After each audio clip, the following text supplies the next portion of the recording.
Vamos a ver en detalle cómo sería entonces el diseño de una red neuronal. Para ubicarnos un poco, repasamos los elementos básicos de cualquier algoritmo de aprendizaje. Tenemos entonces ejemplos etiquetados, tenemos un modelo que comienza con parámetros aleatorios y tenemos un error a optimizar de este modelo con estos ejemplos, que puede ser cuadrático o la entropía cruzada, depende del problema que yo tenga, ¿no? Y utilizamos, en el caso de las redes, descenso de gradiente como algoritmo de aprendizaje para tener un modelo que tiene los parámetros entrenados, ¿no? Para resolver este problema. Y luego de eso lo vamos a probar con ejemplos nuevos para hacer predicciones, para poder realmente utilizar mi modelo para resolver un problema útil. Entonces, las redes también siguen esta idea y la idea básica para armar una red neuronal es apilar transformaciones más básicas de manera tal de que al apilarlas todas juntas tenga mayor poder para representar y para resolver los problemas como vimos antes. Entonces, en este caso, tengo una red de ejemplo en donde yo tengo una entrada X y quiero eh, predecir una salida, ¿no? Que vamos a llamar Y. Entonces, voy a transformar estos ejemplos X mediante una regresión lineal, la primera, ¿no? Y después voy a transformarlo mediante otra regresión lineal, por ejemplo, y después mediante otra regresión lineal, y al acumular estas regresiones lineales voy a aumentar el poder respecto de solamente tener una sola. Y después vamos a clarificar un poquito más esto porque hay un tecnicismo que no me va a permitir que simplemente aplicar estas tres regresiones lineales me dé más poder, pero es importante la idea de que apilar estas transformaciones, que llamamos también capas por cuestiones eh, históricas, pero las podemos llamar transformaciones también. De esta manera entonces voy a adquirir mayor poder de representación y voy a poder resolver problemas no lineales. Entonces, en este caso elegimos tener una secuencia lineal donde, bueno, yo tengo mi entrada y eso se lo doy a una transformación y después eso sale y se lo da a otra transformación y así, pero en realidad hay una elección posible acá en donde yo puedo tener esta topología o esta arquitectura donde tengo una secuencialidad o puedo tener una arquitectura acíclica como un grafo acíclico, una red acíclica en donde, bueno, tengo mm, capas que en realidad tienen varias entradas, ¿no? O como está acá, o hasta podría ser una que tenga varias salidas, ¿no? Como está acá, que este da la entrada y se la manda a varios nodos. Y después, para complejizarlo un poco más, puedo tener hasta topologías cíclicas en donde por ahí eh, la salida, acá, si me olvido de esta conexión, de esta lista que va para atrás, en realidad yo calculo la entrada, pues la salida de estas transformaciones, la salida hasta que tengo la salida final. Pero en el medio, para calcular esta salida, este nodo utilizó la salida de otro nodo en un tiempo anterior, ¿no? Entonces estas cíclicas le agregan el concepto del tiempo y bueno, eso lo puedo complejizar lo más que yo pueda, pero en este caso vamos a enfocarnos en las lineales y secuenciales para empezar con algo más manejable, pero sin embargo no vamos a perder mucha generabilidad, o sea, generalización respecto de lo que son estos modelos y nos van a ayudar a empezar a entenderlos a estos modelos también. Entonces, en estas redes secuenciales vamos a ver cómo sería el cálculo del forward que me generaría la salida final de la red, ¿no? En este caso, como decía, estamos usando tres regresiones. Eh, Esto no es que siempre tiene que ser así, esto depende del problema, se pueden usar más, menos, distintas. Acá voy a tener parámetros, bueno, veo cómo los elijo, o si están fijos, si no están fijos, si los entreno todos, dependiendo de mi problema también, ¿no? Pero hay algo que es interesante que es pensar cuando yo tengo una red, ¿qué es lo que me determina estos tamaños? Bueno, en principio si mi entrada tiene tres dimensiones, entonces W1 va a tener que tener sí o sí un tamaño de, si esto va a ser una regresión lineal con la función X por W más B, entonces W1 va a tener que tener un tamaño de 3 por algo, ¿no? O sea, este 3 está fijo, me lo determina mi dimensión de entrada, pero esto de acá está la dimensión del vector que va a salir por acá y también la dimensión de B. no me lo determina nadie, entonces tengo que elegirla yo, ¿no? Y al mismo tiempo, de este lado, la última regresión lineal tiene que sacar algo de tamaño 2. Entonces sabemos que este último W y B también van a tener que va a tener que tener tamaño algo por 2, el W, y el B3 va a tener que tener tamaño 2, ¿no? Para sumarle el vías a estos dos vías, uno por cada una de estas salidas, como una regresión lineal común que tiene dos salidas. Pero entonces todo lo que está en el medio está libre para que yo lo elija. O sea, el tamaño de salida de esta regresión lo tengo que elegir yo. El tamaño de salida de esta regresión va a ser el de entrada de acá, ¿no? Así que bueno, si elijo uno va a estar fijo el otro. Pero al mismo tiempo, como el tamaño de entrada de acá está libre para que yo elija, el de salida acá también. Entonces, bueno, acá tengo un poder de elección de cuánta dimensión voy a poner acá adentro, ¿no? De cuál va a ser la dimensión del vector que pase por acá y que pase por acá. Y esa elección que yo tengo va a ser de acuerdo a la complejidad de mi problema. Probablemente si mi problema sea más complejo, voy a querer que esta dimensión sea más grande para poder tener una mayor no linealidad y un mayor poder de representación para encontrar funciones más complejas. Entonces, en particular, R2 en este caso, podemos pensar como que esta regresión lineal tiene su libertad de decir su tamaño de entrada y de salida, o también lo podemos pensar como que esta tiene su tamaño de entrada fijo, pero el de salida libre, ¿no? Este también tiene el de su tamaño de entrada fijo, porque lo decide acá, y su salida libre, y este de acá tiene su tamaño de salida fijo, porque tiene que ser sí o sí. Entonces, vamos a ver cómo sería la ejecución de una red en más detalle, ¿no? Entonces, acá ya decidimos, por ejemplo, que si bien mi entrada tiene 3, voy a querer que esta regresión lineal tenga como salida 4 dimensiones, ¿no? Entonces voy a recodificar mi ejemplo que tiene 3 dimensiones con 4. Aplico la regresión lineal y tengo acá entonces como salida un vector de 4 elementos, que acá le pongo X porque no es el X de la entrada, sino digo X porque no sé qué valores tienen, puede tener cualquier valor de acuerdo a W1 y B1, pero sé que es un vector de 4 elementos. ¿Bien? Y esto vamos a llamar a T1 como un valor intermedio que en realidad lo voy a usar ahora para hacer el paso forward, pero cuando termine y tenga el resultado final probablemente lo descarte. Entonces, luego aplico la regresión lineal 2. Esta va a transformar mi vector de 4 elementos en un vector de 5 elementos. Entonces acá tengo T2, que es otro vector intermedio. Y finalmente tengo la regresión lineal 3, que lo que va a hacer es convertir estos 5 elementos en 2, este vector de dimensión 5 en un vector de dimensión 2. ¿Por qué? Porque este era el tamaño de la salida que, como habíamos dicho, está fijo, ¿no? Entonces eso no lo puedo elegir.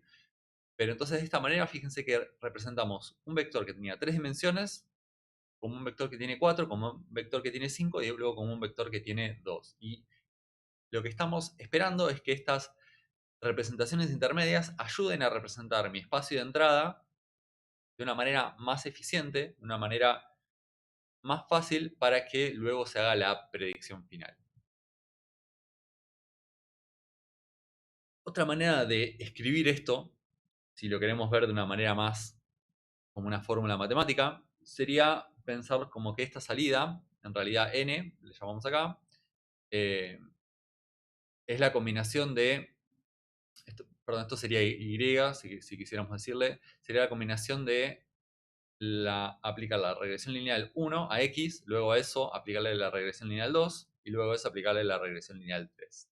Otra manera de escribirlo esto es decir que hay un vector T1 que es el resultado de la regresión lineal 1, hay un vector T2 que es el resultado de la regresión lineal 2 aplicada a T1, ¿no? No se aplica el X original, sino que se aplica a la salida de la regresión lineal 1. Y lo mismo con la regresión lineal 3, se aplica a T2 y esto me da como resultado Y. ¿Sí? Sería otra manera de escribir lo mismo, que a veces gráficamente es más fácil de ver, pero esta manera de escribirlo muchas veces también es más cómoda. Entonces, en términos de, si yo, en este caso, esto hablé de regresión lineal, podría ser cualquier capa en realidad, podría ser cualquier transformación, pero si yo tengo una regresión lineal, yo sé cuál es la forma de la regresión lineal, entonces otra manera de escribir esto sería que mi salida va a ser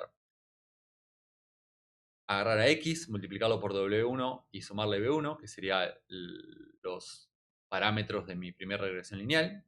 A esto, a esta salida que va a tener dimensión 4, ¿no? Le voy a aplicar la transformación de la regresión lineal 2, o sea, lo voy a multiplicar por W2, le sumo B2, y a lo que sale de acá lo voy a multiplicar por W3 y le sumo B3, y entonces ahí recién tengo mi resultado final. O de nuevo, si lo queremos descomponer por pasos por ahí, que es más fácil de entender que este choclazo de fórmula, por ahí puedo decir que voy a calcular primero un vector T1, que es X por W1 más B1, o sea, hago la primera transformación lineal. A la salida de esa transformación lineal le aplico la segunda transformación lineal con W2 y B2, y a la segunda transformación lineal, a la salida de esta, le aplico la tercera, y ahí recién tengo el resultado final. Y de nuevo, si queremos otra expresión para entender lo mismo, si yo tengo acá un código Python y tengo por ahí unos objetos, regresión lineal 1, 2 y 3, y tengo mi entrada de X, para escribir el forward de toda esta red, lo que tenía que hacer es hacer el forward de X con la primera regresión lineal, y ahí saco un vector intermedio, y ese vector lo utilizo para aplicarle la segunda regresión lineal, y a eso le aplico la tercera regresión lineal, y así tengo entonces mi salida Y final. Entonces, como ven, son maneras todas equivalentes, y con esto estamos tratando de activar por ahí distintas maneras de, ¿no?, de verlo desde código, desde el gráfico y desde de por ahí una fórmula más matemática, para entender que son todas maneras de escribir lo mismo, y de hecho todas estas conviven un poco eh, cuando hablamos de redes neuronales, y bueno, es importante poder traducir entre las tres y también utilizar la más apropiada para muchos casos. Por ejemplo, cuando uno ya entiende qué es todo esto de acá, simplemente dice, bueno, acá tengo una capa de regresión lineal, punto. No estamos explicando qué exactamente la fórmula es. Entonces, hasta aquí tenemos la definición de mi modelo, de mi red neuronal secuencial, pero como con la regresión lineal común y la regresión logística común, tenemos siempre que aplicarle un problema, y para aplicarle un problema y para entrenar mi red necesito una función de error. Bien, entonces acá vamos a hacer algo que está bueno, que nos permite como generalizar esta idea de capas y transformaciones, y vamos a pensar en la función de error como una capa más. Entonces vemos a mi red, que sería esta, y solo para entrenar, vamos a agregarle a esta red dos cosas. Primero vamos a agregarle la función de error, ¿bien? Que va a ser una capa más que me va a servir para comparar los valores de predicción de la red con los valores reales. Y la otra cosa que le vamos a agregar, que por ahí al principio parece contraintuitiva, pero es la mejor manera de pensarlo, es le vamos a agregar otra entrada a esta red en realidad, que va a ser el valor real. Esto solamente para el entrenamiento, vuelvo a aclarar. Entonces, solamente para el entrenamiento, mi red la voy a pensar como que tiene dos entradas. Una entrada es la entrada original, que es la que yo realmente, la variable independiente, digamos, y otra sería la salida esperada. Entonces, en términos de esta red, yo acá puse el Y true bien cerca del error, pero en realidad bien cerca del final, ¿no? Pero en realidad podría ponerlo acá como una entrada, si quisiéramos verlo también, podría estar acá con una flechita larga, larga, larga, en donde el Y true, o el valor verdadero a predecir, no pasa por ninguna capa y va derecho al error. Entonces, a la hora de entrenar, mi red tiene dos entradas, que una se transforma toda hasta tener un valor a predecir, y luego esta se combina en el error para dar sí acá el resultado final, ¿no?, que sería el valor del error. Entonces,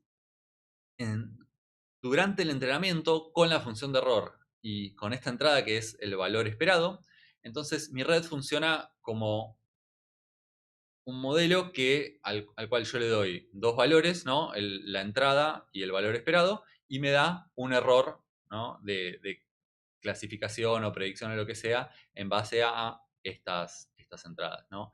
Y cuando yo termino de entrenar, quito la capa del error, quito esta entrada también, y me queda mi modelo ya entrenado, ¿sí?, sin todas estas partes del grafo, ¿no? Entonces está bueno porque de esta manera el error lo consideramos simplemente como una capa más, como una transformación más, una transformación que toma valores que predice la red y valores que los valores reales que esperamos que la red genere, y los transforma en un valor de error que yo puedo utilizar para cambiar los parámetros, ¿no?, de mi modelo, para que este error baje durante el entrenamiento. Entonces, hasta acá casi que tenemos todos los elementos. Tenemos el modelo, tenemos cómo enganchar la función de error, sabemos cómo ejecutar nuestro modelo. Nos faltaría saber cómo entrenar, pero antes de eso tenemos que resolver una cuestión técnica de la cual hablamos al principio, que es que si yo escribo un modelo así, si yo armo un modelo así, solamente con regresiones lineales, no le voy a aumentar el poder de clasificación a la red. O sea, estas tres regresiones lineales van a ser equivalentes a tener una sola. Y vamos a ver por qué. Intuitivamente podemos decir de que tres transformaciones lineales equivalen a una porque al ser todas lineales no, o sea, estamos teniendo solamente un poder no lineal, entonces una representación no lineal, entonces eso no cambia el poder general de la red. Pero en términos matemáticos podemos verlo con el siguiente argumento, ¿no? Si pensemos que tenemos dos regresiones nada más, o bueno, en este caso tres, sí lo podemos hacer, pero podemos pensarlo también con dos, ¿no? Pensemos en este caso esta regresión, la escribimos en forma matemática, ¿no? Entonces tenemos x que es mi entrada, y que es mi salida, y acá de nuevo aplico primero una regresión lineal, después la otra, y después la otra. Entonces, vamos a apoyarnos en este resultado. Si yo tengo W y B que son matrices constantes, entonces W por B también es otra matriz. ¿Bien? Y también es constante, obviamente, porque si estas dos son constantes, esta es una matriz constante. Y también voy a decir que si W es una matriz y B es un vector, entonces W por B también es otro vector. Y si son constantes estas, también es un vector constante. Entonces, aplicando eso a esta fórmula, lo que vamos a hacer es simplemente multiplicar acá este W2 por todo esto de acá, ¿no? Separar los términos. Entonces, W2 multiplica a estos dos, entonces me queda X por W1 por W2. Y también multiplica al B1, entonces sumo B1 por W2. Y acá está lo importante. W1 por W2 dijimos que son dos matrices constantes, y si las multiplico tengo otra matriz constante. Entonces, en realidad, esta multiplicación de matrices la puedo llamar como W4, que sería la matriz constante que representa estas dos. Y lo mismo puedo hacer con estos, pero tengo acá un vector constante, que este lo llamé también B4 y W4 porque son los dos la combinación de los parámetros de la regresión lineal 1 y la regresión lineal 2. Entonces fíjense como que acá en realidad medio que esta operación ahí se chupó las regresiones lineales y en realidad me quedó como una sola. Ah, y acá, además, a este B1 por W2 le sumé B2, y esto también, como la suma de dos vectores constantes sería un solo vector constante, por eso acá el B2 desapareció, también está metido acá en B4. Una vez que tengo esto, medio que combiné estas dos regresiones lineales en una acá matemáticamente. Y lo que puedo hacer acá es lo mismo con la regresión lineal 3, o sea, combino, multiplico por W3, estos se pasan acá, entonces esto se combina en una sola matriz W5, y todo esto de acá se combina en un solo vector, que también lo llamé B5 para poner un nombre distinto. Entonces vemos como mi salida, después de aplicarle las tres regresiones lineales a mi entrada, es simplemente como una sola regresión lineal que combinó todos estos vectores en uno solo, y estos vectores de pesos W y estos vectores de vías o sesgo B los combinó también en un solo vector. Entonces es equivalente tener estas tres regresiones a tener esta regresión con W5 y B5, que es una sola regresión. Entonces, lo que pasa en la práctica es que si yo quiero hacer esto, en realidad esto es como va a ser, dividir en tres regresiones va a ser como una manera complicada de escribir esta matriz W y este sesgo B, ¿no? Es una forma como factorizada, podemos decir, ¿no? Como que tiene una fórmula complicada para escribir esto, pero en realidad la transformación real que hacen estas tres regresiones va a ser una transformación lineal. Entonces, no va a tener poder no lineal. O sea, esto nunca va a poder tener, un poder no lineal no va a poder doblar, digamos, no va a poder generar otro modelo que no sea un modelo lineal. Entonces, vamos a tener que agregarle algo a nuestra red. Y lo que vamos a agregar son lo que se llaman funciones de activaciones no lineales. Es decir, acá, entre una regresión y otra regresión, vamos a poner una función que sea no lineal, y de esa forma vamos a generar que todo el modelo sea no lineal. Entonces, ¿qué funciones pongo acá? Bueno, en realidad se puede utilizar un montón de funciones. Acá podría elegir un montón de funciones. Va a ser clave que estas funciones sean derivables, ¿no? Porque así toda mi red es derivable y la voy a poder entrenar utilizando descenso de gradiente con los parámetros.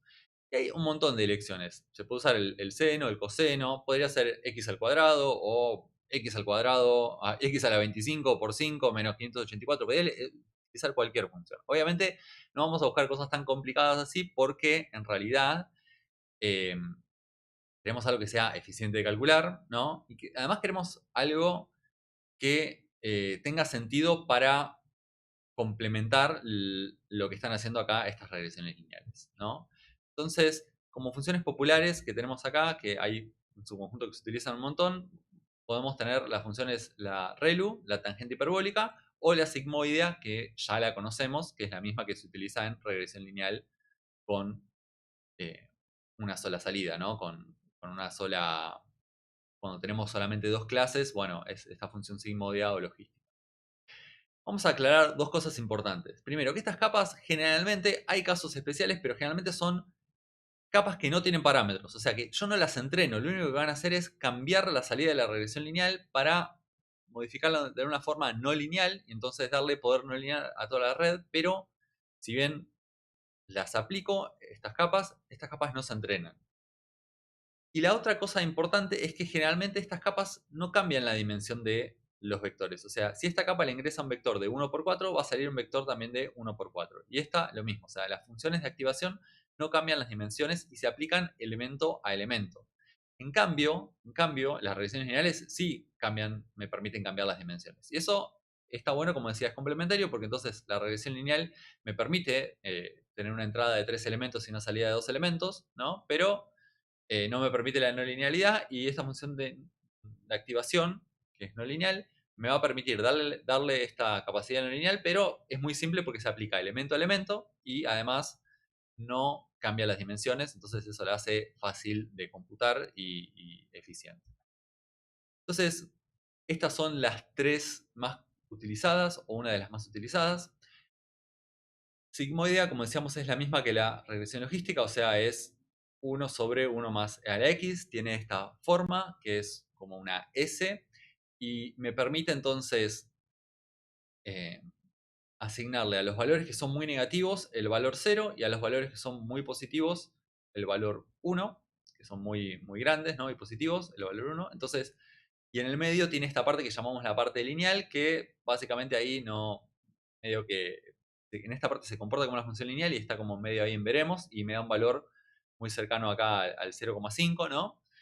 En todas las partes que esté cercano al 0. Entonces esta básicamente me sirve como un activador o desactivador, ¿no? Si yo le doy un valor muy cercano a, muy negativo, me va como a desactivar y darme un valor 0. Y si le doy un valor muy, muy grande y positivo, me lo va como a activar la salida con un valor 1. Después tenemos la tangente hiperbólica, que la puedo ver como un caso especial de la sigmoidea, en donde básicamente lo que hice fue tener la misma forma, pero lo que vamos a hacer es multiplicar por 2 la sigmoidea y restarle 1. ¿Y eso qué hace? Que el dominio, perdón, que la imagen de esta función cambie de 0 a 1, ¿no? En vez de tener una asíntota en 0 y una asíntota en 1, ahora tiene una asíntota en menos 1 y otra en 1. Entonces, de esta manera voy a poder codificar algo similar a esto de activar o desactivar, pero ahora en vez de desactivar voy a tener como feedback negativo y feedback positivo. Entonces, este tipo de función de activación me sirve para que la salida de la red, por ejemplo, o las capas intermedias puedan codificar que algo, por ejemplo, esté y que no esté con cierta fuerza como para desactivar por ahí elementos de capas siguientes. Entonces, una vez que tengo estas dos maneras que son muy similares y que por ahí las formulitas son más complicadas, hay una función de activación que es más nueva en términos históricos que la sigmoidea y la tangente hiperbólica, que es mucho más fácil, que es la ReLU.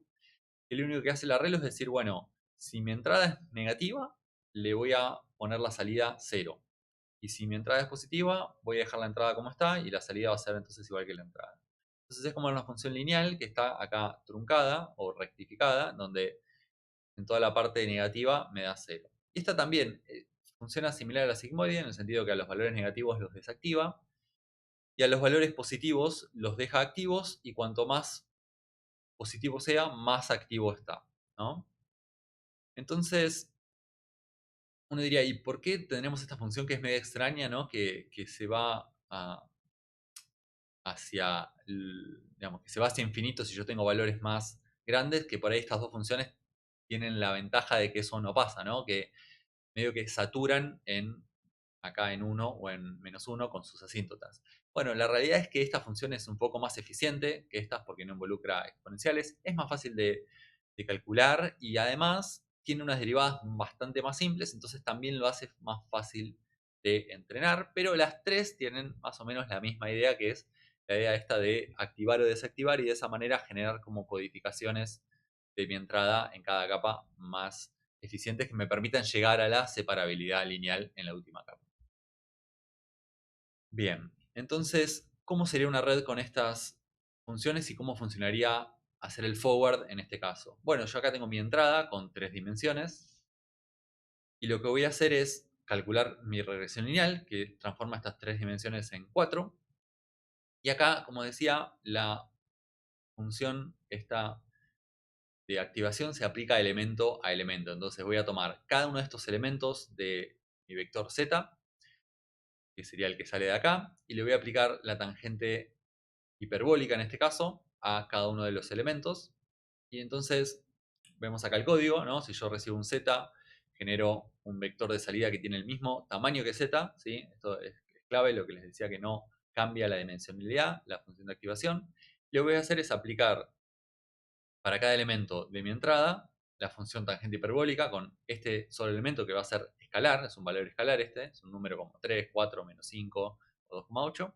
Y la salida en el mismo índice va a ser la aplicación de esta tangente hiperbólica en el índice y, ¿no? Entonces, vuelvo para atrás, la definición de tangente hiperbólica es esta, que es muy simple, como la de la sigmoidea, como la de la ReLU. Entonces, sería muy simple codificar estas funciones y también es muy simple codificar estas funciones para un vector, porque lo único que necesito es aplicarla elemento por elemento. Y acá tenemos la implementación con la ReLU, que hace exactamente lo mismo, lo único que cambia es que acá llamamos a la ReLU en vez de la tangente hiperbólica.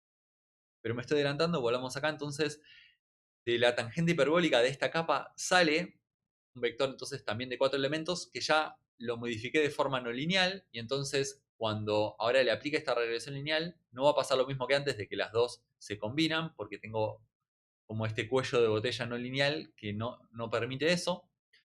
La regresión no lineal, la regresión lineal 2 aplica una transformación lineal y tengo un cambio de dimensiones de 4 a 5, y luego ahí aplico también una función de activación ReLU que de nuevo va a transformar de forma no lineal en mi entrada. Y en este caso, como tengo un problema de regresión, la salida de la ReLU le aplico una regresión lineal normal y tengo mis valores a predecir, y acá no hay otra función de activación y acá ya terminó mi... A ver, de nuevo, la función de activación ReLU se aplica elemento a elemento, ¿no? Entonces por eso distinguimos este ReLU para un vector de lo que sería ReLU para un escalar solo, ¿no?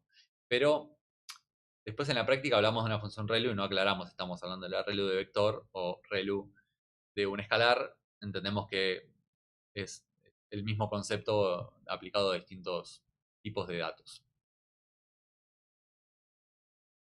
¿Cómo aplicamos esto en Keras? Bueno, si queremos hacer una red como la anterior en Keras, tenemos que cargar nuestro dataset, que va a tener tamaño, una cantidad de ejemplos, ¿no? En X y en Y, que esperamos que sea la misma, ¿no? Sea N, la misma para los dos. Y vamos a tener una dimensión de entrada y una dimensión de salida. Y ahora vamos a generar un modelo secuencial con la clase sequential de Keras. Creamos un objeto de esta clase, le vamos a ir agregando las capas. Entonces, acá le agrego una capa dense, que ahora vamos a ver por qué se llama dense, pero sería una capa de regresión lineal. Y en este caso, le decimos que la cantidad de salidas que va a tener va a ser 4.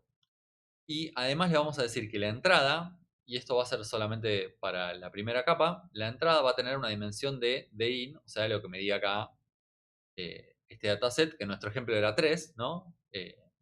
Pero bueno, depende de esto obviamente del conjunto de datos. Entonces, como decía, esta dimensión está fija y depende del conjunto de datos. Pero este 4 en realidad es arbitrario, lo elegí yo y podría haber elegido otro valor. Y acá en este caso no vamos a utilizar un objeto capa distinto para la activación tangente hiperbólica, porque como esto es muy común, directamente se le puede decir que a esta capa densa se le agrega una capa con una función de activación tangente hiperbólica y ya lo hago todo junto, ¿no? Pero es como un atajo para lo que vimos recién considerando dos capas distintas. Luego de eso voy a agregarle otra capa. Esta capa va a tener una dimensión 5 de salida, esta es la dimensión de salida, y obviamente una dimensión 4 de entrada, porque es la salida del anterior, y la activación ReLU. Y por último tengo una capa densa que no va a tener ninguna activación, va a ser una capa de regresión lineal pura, con la dimensionalidad de entrada, que de nuevo es esta que dice acá, que está fija porque depende del problema, que nuestro ejemplo era 2. Entonces, si veamos esto, volvemos para atrás, en donde vemos acá que tenemos, entonces, un tamaño de entrada 3, que es fijo, una regresión lineal que tiene como salida 4, la tangente hiperbólica, después otra regresión lineal que tiene salida 5, después la ReLU, y una regresión lineal que tiene salida 2, que sería la dimensión del vector de los ejemplos de salida. Y ahí entonces termina mi red y ven cómo esto se refleja exactamente acá en esta definición. Y es muy simple definirlo con este código porque está muy cercano a lo que vemos en el diagrama. En este caso, como es un problema de regresión, bueno, hago lo mismo que siempre, compilo mi modelo con la función de error y con el optimizador de descenso de gradiente. En este caso, como decíamos, tenemos la definición de la red por un lado y el error, como vemos, lo definimos aparte, lo definimos con esta compilación, porque esta capa de error solamente va a servir para utilizar el modelo fit y para entrenar mi modelo, pero cuando uso el predict, esa capa de error se fue en realidad, por eso no la agregamos acá en esta definición. Eh, y de esta forma entonces podemos entrenar un modelo de red y acá le podemos cambiar estos 4, estos 5 los podemos cambiar, de in y de out están fijos, pero este 4 y este 5 lo podemos cambiar y la tangente hiperbólica y la ReLU también las podemos cambiar. Hasta ahora vimos entonces cómo se ejecutaría con un solo ejemplo, pero sabemos que la ejecución se puede hacer en realidad de un solo ejemplo o por lotes para que sea más eficiente. ¿Qué quiere decir esto? Que lo hacemos por lotes. Quiere decir que no le vamos a dar de a un ejemplo a la red, sino que le vamos a dar un conjunto de ejemplos para que las multiplicaciones de matrices y sumas de vectores que se hacen acá sean más eficientes y poder predecir la salida para varios ejemplos al mismo tiempo. Entonces, con un ejemplo que tiene un lote eh, de 5 ejemplos de estos, de 5 filas, podríamos tener una entrada entonces de 5 por 3, que al ser transformada por este W1 y sumado con B1 me van a dar una salida de 5 por 4. El 5 fíjense que se va a mantener y el 4, que es la dimensión de las características o columnas, cambia. Y así seguimos en donde mantenemos siempre este 5 y va cambiando la dimensión de cada ejemplo, pero la cantidad de ejemplos se mantiene entonces y la salida entonces va a ser de 5 por 2 también. Tengo las predicciones, que son estos dos números, para cada uno de los ejemplos. Entonces, en general, voy a tener un conjunto de B entradas y voy a tener este B que va a ir siendo fijo hasta la salida. Y esto es importante porque, bueno, es importante para saber cuánta memoria va a utilizar mi red.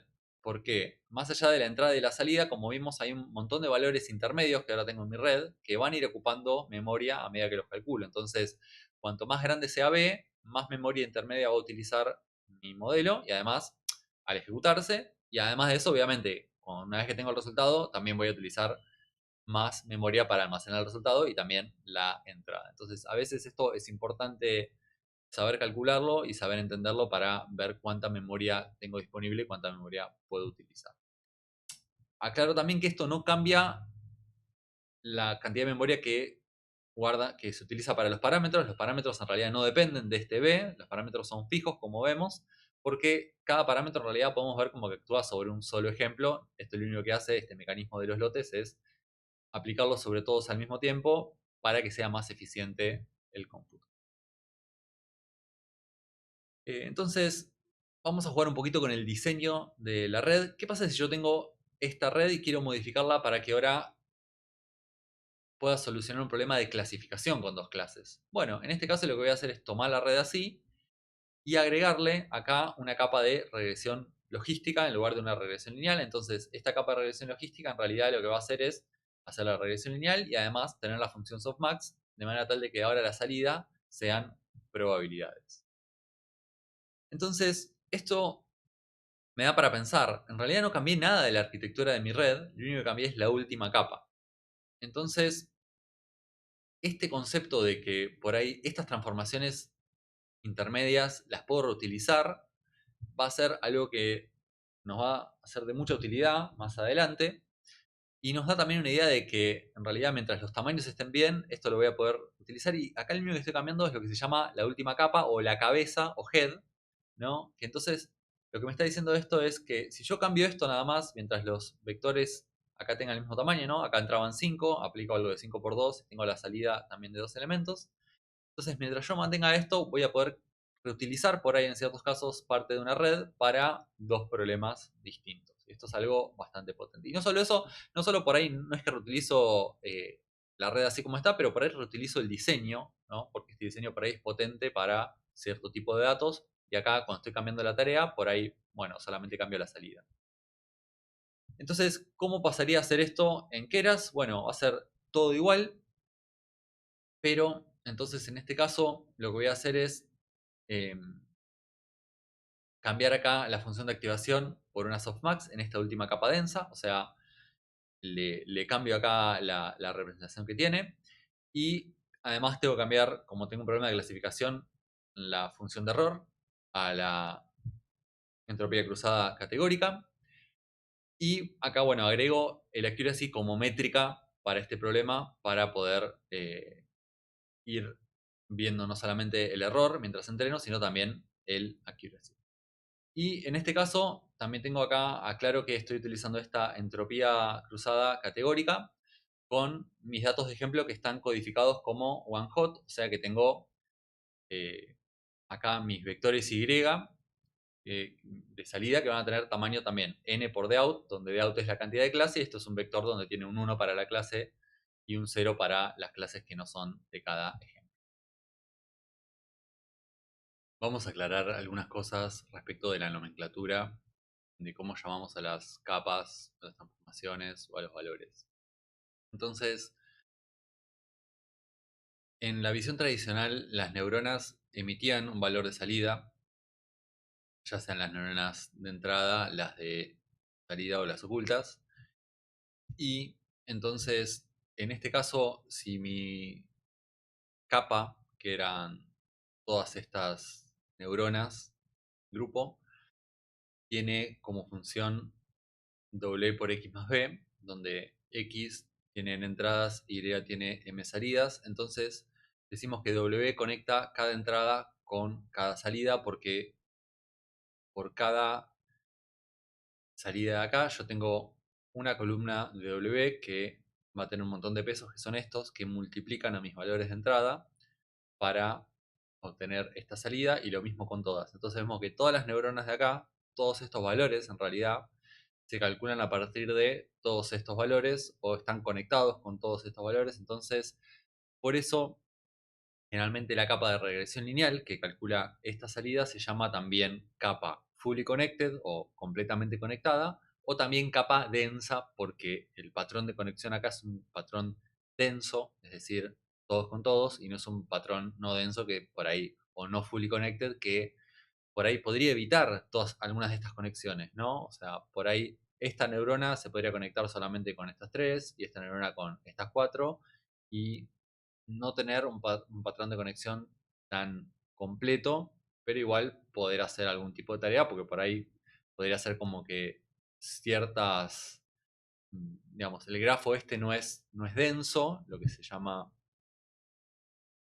estrictamente denso en lenguaje de grafos, entonces no todos los valores de acá miran todos los anteriores y estos tampoco, y de esa manera igual se podría tener un cómputo eh, potente o útil, porque también es muy posible que estas neuronas tengan valores cero para las anteriores, ¿no? Tengan conexiones que tengan valor cero y en realidad en ese caso sería como que ignoran alguna de estas entradas. Entonces, por ahí no siempre es necesario tener esta estructura fully connected, pero bueno, eh, las capas generalmente no tienen un prior o una concepción previa que diga que, bueno, vamos a ignorar ciertas entradas y lo que se deja es que el mismo entrenamiento determine cuáles de estas conexiones tienen que ser cero para que, por ejemplo, esta neurona no mire algunas entradas y solamente mire unas en particular. Y lo mismo acá, que por ahí esta neurona de salida solamente mire alguna de estas neuronas ocultas y no mire a todas. Entonces, por eso generalmente la capa que hasta ahora llamamos de regresión lineal se llama capa densa y por eso Keras también la llama así, o fully connected dependiendo del framework.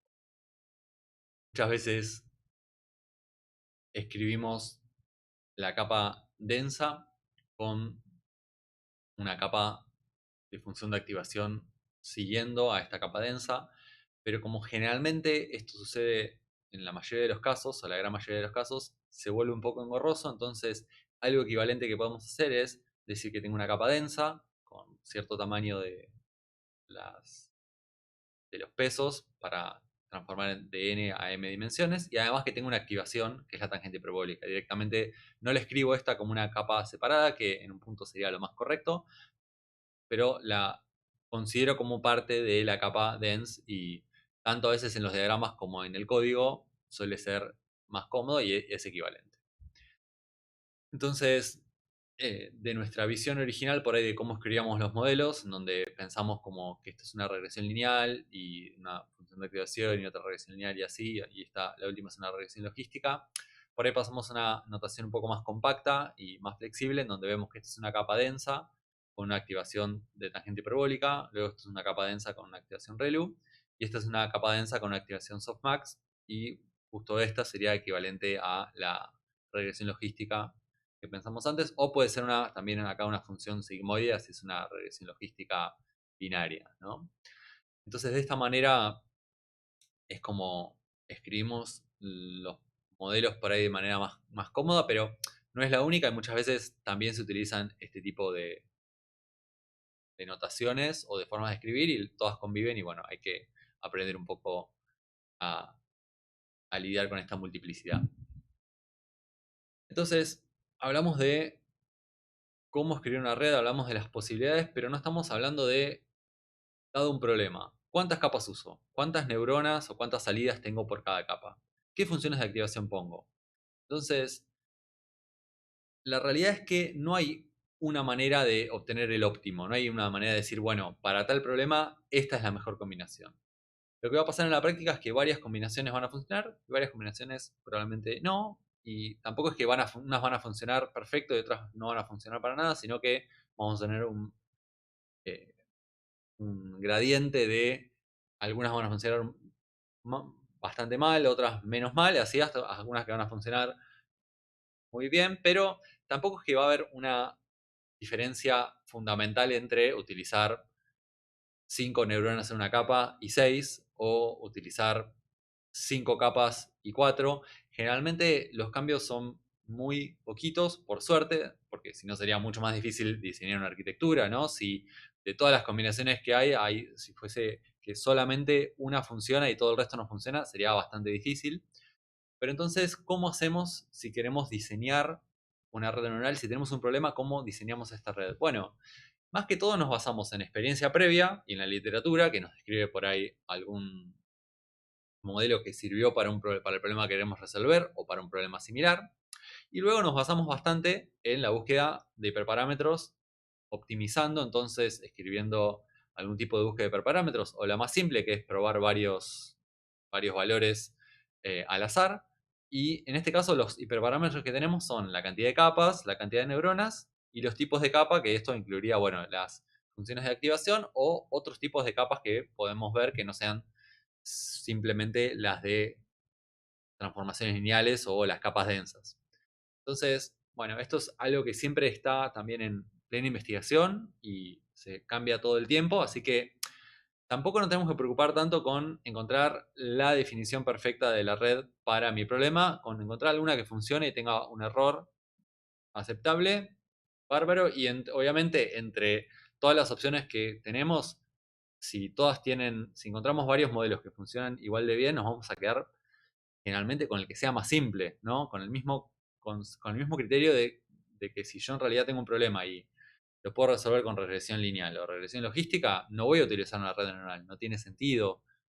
Pero, bueno, esa decisión en términos de las redes neuronales muchas veces es un poco gris porque no queda claro muchas veces qué es un modelo más simple que el otro, pero bueno, tratamos de encontrar el modelo más simple posible que funcione bien para mi problema.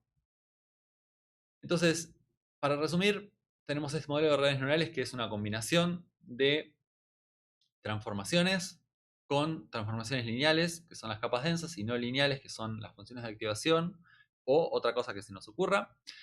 Entonces esto me da mayor poder de clasificación o de regresión, y es, es un modelo que tiene una estructura modular en donde yo puedo poner, sacar, cambiar cosas, y muchas de estas combinaciones van a funcionar, como decíamos. eh, y lo bueno es que todas estas transformaciones son diferenciables, con lo cual vamos a poder utilizar el descenso de gradiente para calcular las derivadas de cada uno de estos parámetros de la red, que estos son los que se van a entrenar. Las funciones de activación generalmente no tienen parámetros y no se entrenan, pero vamos a poder entonces cambiar estos parámetros de la red para aprender a realizar una tarea.